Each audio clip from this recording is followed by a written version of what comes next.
So a few days ago, I made a video. Blue Ivy can sing, y'all. Yeah, that video. It almost got 4 million views, so thank you guys, by the way. But it sparked questions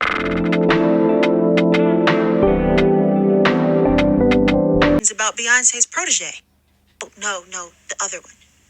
Yeah, that one. We're going to be talking all things Chloe Bailey and what happened. The Cowboy Carter tour has shined quite a light on Little Blue. She seems to be being prepared to take the torch of being a powerhouse from her mother, and rightfully so. But that begs the question of what's next for Chloe Bailey. Just like in science class, we're going to start with a hypothesis. I hypothesize that Chloe Bailey did not become as big of a star as Beyonce because after she was signed to Parkwood, she was unfortunately shelved. But why? The Beyonce comparisons are actually nothing new. When the Baileys got their start on YouTube, their admiration for Beyonce was very obvious. It was obvious in their riffs and runs and their vocal harmonies. And the one who got the most comparisons was Chloe. So it was no surprise when Beyonce signed them both in 2015 to Parkwood after seeing their cover of Pretty Hurts. A $1 million deal for 6 albums in 5 years. Yeah. It's not that great of a deal, actually. But it's a small investment for an up-and-coming duo, and we don't know really what they can do yet, right? As of today, they only have about 4 albums in total between the both of them. 2 albums from the duo, and then 2 from Chloe's solo career. None, as of late, from Halle. Also, the deal did expire in 2020, but we'll get to that later. In 2020, Chloe was forced to go solo, which was so unfortunate because they had just put out their sophomore album, Ungodly Hour, and it was a big hit, specifically Do It. However, because of the pandemic, they weren't able to tour. And at the same time, Halle got an opportunity of what seemed like a lifetime. She got an opportunity to play Ariel on The Little Mermaid, so she had to go to London to film. But due to the pandemic, filming got pushed back, more and more time passed, the duo was kind of up in the air. So Chloe is forced to man the ship alone. We're all stuck in the house, we're all scrolling through TikTok. Chloe breaks the internet with the Buss It challenge. We had never seen Chloe in that light. I think a light bulb went off in everyone's head. Shortly after, Chloe debuts her first solo single, Have Mercy. This features Chloe in a more seductive-esque role where she's playing Medusa and she's turning men into stone. It actually debuted 28 on the Billboard Hot 100. Now let's talk the personification of Chloe. Look at Chloe's sexual presence is in full effect. He has a seductive presence mixed with his good girl presence. It kind of is reminiscent of Janet Jackson in my opinion. Then she has this good girl gone bad image, which kind of reminds me of Rihanna. The comparisons to Beyonce begin to grow more and more as she's almost starting to look like her in her performances. And I believe that she began to lean into these Beyonce comparisons. However, when it came to the personification of Chloe as a one-named pop girly, I feel like she not only drew inspiration from Beyonce, hear me out, I feel like she drew inspiration from Sasha Fierce. It only makes sense. All of the top pop girlies had alter egos. Nicki Minaj, Nicki Lewinsky, Nicki the Ninja, Nicki the Boss. It's a no-brainer. The problem is, Chloe became her alter ego. Her fan base was very confused. This isn't the Chloe Bailey we know, but this wasn't Chloe Bailey. This was Chloe. It's a completely different person. Chloe doubled, tripled, quadrupled down and let everybody know that this is all her. So where's Beyonce in all of this? How was Beyonce as a mentor? Well, in all of their interviews, they always say the same thing. Oh, she's really great, lets us kind of lead ourselves artistically. She kind of just lets us do our thing. And what I got from that, Queen V a little hands off, child. She really don't do too much. She not gonna hold nobody's hand, but she's there. Kinda. After signing Chloe and Halle, they did get some. They got taken on the Run tour. They also got a lot of opportunities based on the platform that was provided for them. They got a chance to be on Grownish, worked on the soundtrack for Grownish, and it obviously wasn't that bad because when the contract ended in 2020, they did end up re-signing. So clearly they liked it over there. As Chloe's persona starts to get more and more kind of one-dimensional, people start looking for someone to blame. Is it Beyonce's? Is it Chloe's? Is it Parkwood?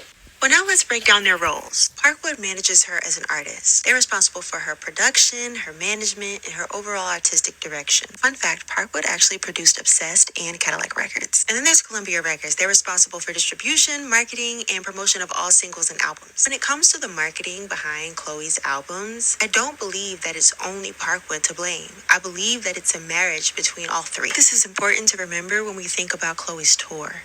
specifically her In Pieces tour, which only grossed $173,000. To briefly mention Halle Bailey again, I do feel like she is a large part of it. They were a duo. Because Chloe was left to not only man the ship alone, but complete contractual obligations by herself, it kind of left her at a disadvantage. In addition to that, Halle Bailey signed Disney contracts, which I haven't had a chance to really read a Disney contract, but we all know that Disney contracts can be a bit restrictive, and I can imagine that can be restrictive on the creative process itself, especially since there's so many things that they can't do and say. So is this all Beyonce's fault or what? I mean, what do you guys think? I mean, between Chloe and Halle as a duo not fulfilling the contractual agreements, Chloe being left to man the ship alone, Chloe as a solo artist proving that the return on investment was pretty low with a tour that only grossed $173,000, I wouldn't say Beyonce is necessarily to blame why Chloe ended up shelved.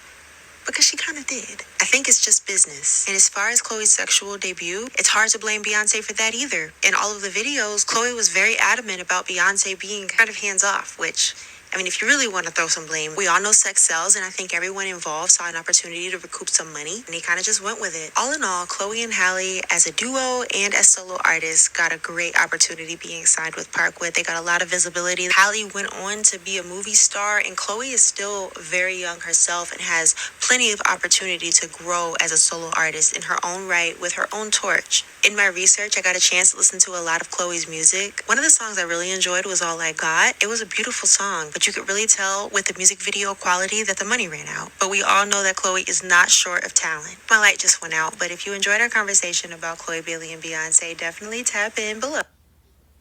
Ah, man, I like Chloe. And it's gonna be an interesting unfolding. Honestly. But honestly speaking, though, I think that Chloe needs more work on herself, man. I feel like they split, like she said, way too early. I was still adjusting to them being a duo. It's unfortunate that it unfolded the way that it did. And they never really got a chance. They never really got a chance to manifest into anything. They kind of like went separate ways. And as she said, Chloe was left to manage a ship by herself. And as I said again, as she said again, it was never the right time to depart at that time. I feel like it's just one of those business things that just never works out. And I feel like they were a group that was supposed to mature because they forgot every time people, when they look at Shasha Fierce, they forget that Beyonce was in a group for so long.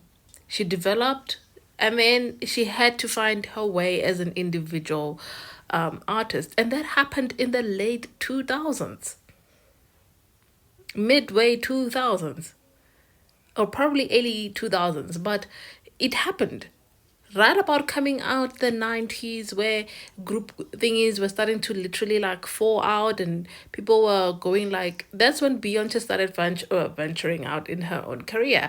People start facing themselves with, they forget that Beyonce, that her album flopped, that one, but I like Virgo and other things, but not all of them. But they forgot that album flopped. It flopped, regardless of what she says. It flopped. And then it got better. It got better and better and better because she's a workaholic and she pushed herself and outdid herself. But they forgot that the first album flopped. It flopped. Bad. Sorry. And I think sometimes she probably would have been shelved herself if she didn't pick up in the next pace. And she knows it. That Beyonce.